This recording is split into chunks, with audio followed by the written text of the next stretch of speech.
This is a story about how every moving away is really a return and what that means.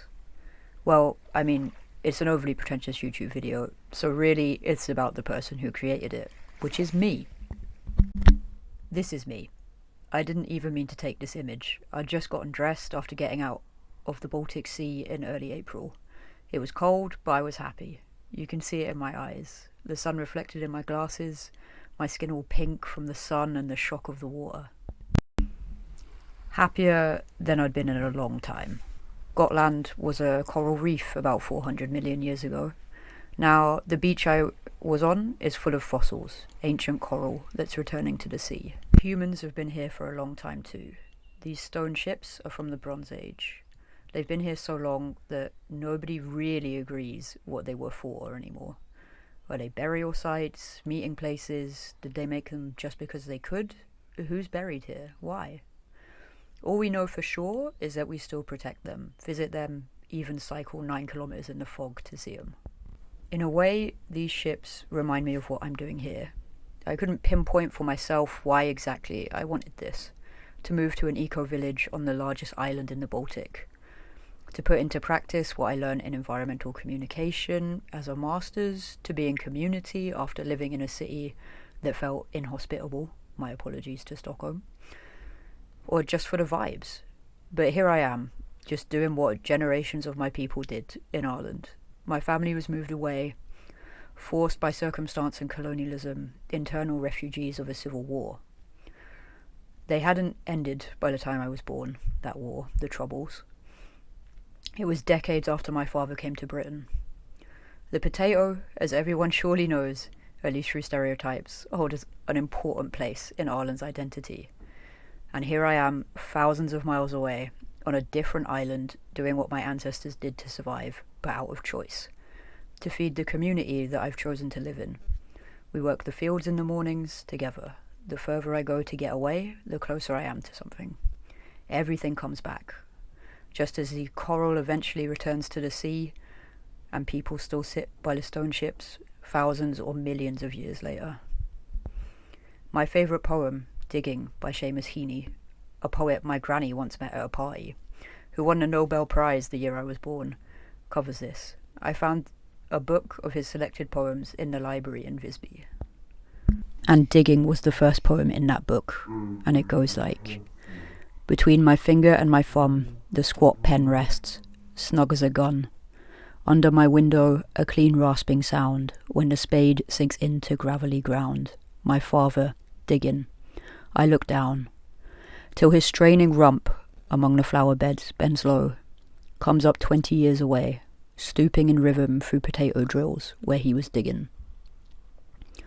The coarse boot nestled on the lug, the shaft against the inside knee was levered firmly. He rooted out tall tops, buried the bright edge deep, to scatter new potatoes that we picked, loving their cool hardness in our hands. By God, the old man could handle a spade, just like his old man. My grandfather cut more turf in a day than any other man on Toner's bog. Once I carried him milk in a bottle, corked sloppily with paper. He straightened up to drink it, then fell right away, nicking and slicing neatly, heaving sods over his shoulder, going down and down for the good turf, digging. The cold smell of potato mould, the squelch and slap of soggy peat, the curt cuts of an edge through living roots awaken in my head. But I've no spade to follow men like them. Between my finger and my thumb, the squat pen rests. I'll dig with it. And it's in there, the idea. The more things change, the more they stay the same.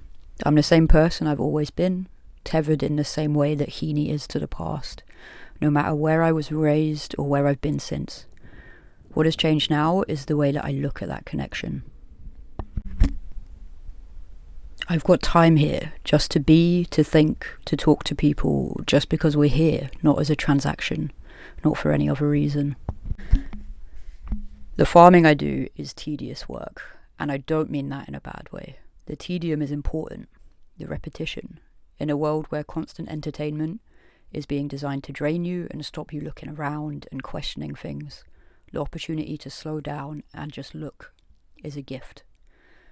one that I'm intensely privileged to have been given, in all honesty. To slow down and look. I know often this isn't possible. Work is designed to drain us, culture that helps us think and slow down is being defunded or criminalised and replaced with slop. But wherever you can, disengage from it. Work as little as possible. Step away from the reels.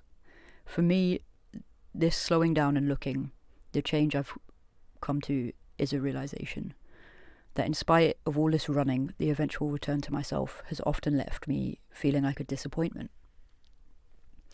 And a disappointment to who? At times, everyone. Any small misstep has often left me spiralling in the past. The fear of making a mistake has led me to miss things. And don't get me wrong, I look impressive on paper, maybe even from the outside in person, but I've been down a road of deep self-criticism. It's the tiny missteps that I've punished myself for.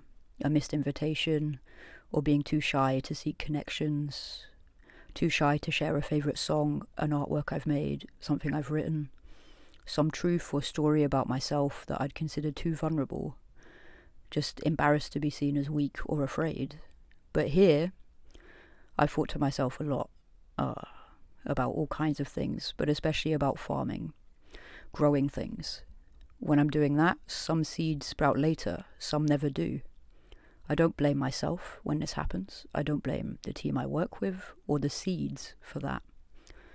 And now I can look at myself with this and realise the only person that I need to worry about disappointing is myself. And I look at them, I look at myself, and I know that I'm not a disappointment.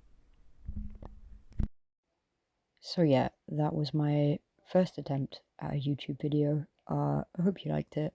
I don't know why I have a strange little YouTube voice. I don't usually talk this slow.